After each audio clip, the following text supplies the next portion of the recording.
नमस्कार दोस्तों।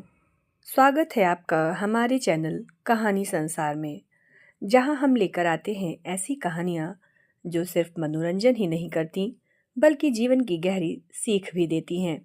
आज की कहानी है बकरा ब्राह्मण और तीन ठग, पंचतंत्र की एक बेहद रोचक और बुद्धि को जागृत करने वाली कथा। क्या कभी ऐसा हुआ है कि बार बार किसी बात को सुनकर हमें अपने ही सच पर शक होने लगे? क्या सच में झूठ को बार बार बोलने से वह सच जैसा लगने लगता है? आज की कहानी हमें यही सिखाएगी कि कैसे दूसरों की बातों में आकर इंसान अपनी समझ खो बैठता है और क्यों हमें हमेशा अपने विवेक और बुद्धि पर विश्वास करना चाहिए। तो चलिए इस कहानी शुरू करते हैं।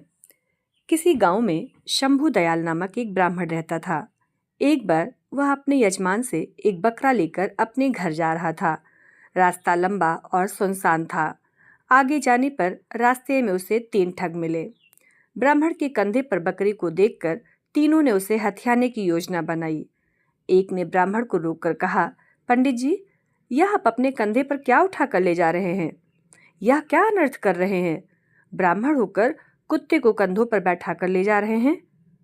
ब्राह्मण ने उसे झिड़कते हुए कहा, अंधा हो गया है क्या? दिखाई नहीं देता यह बकरा है? पहले ठग ने फिर कहा, खैर मेरा काम आपको बताना था। अगर आपको कुत्ता ही अपने कंधों पर ले जाना है तो मुझे क्या, आप जाने और आपका काम। थोड़ी दूर चलने के बाद ब्राह्मण को दूसरा ठग मिला।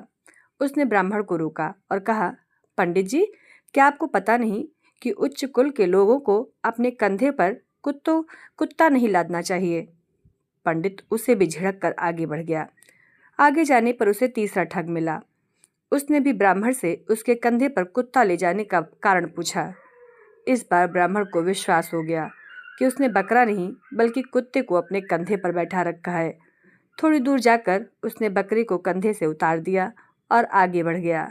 इधर तीनों ठग ने उस बकरे को मारकर खूब दावत उड़ाई। सीख: किसी झूठ को बार बार बोलने से वह सच की तरह लगने लगता है। अतः अपने दिमाग से काम लें और अपने आप पर विश्वास करें। दोस्तों, ऐसी रोचक कहानियाँ सुनने के लिए आप चैनल से जुड़े रहें। धन्यवाद।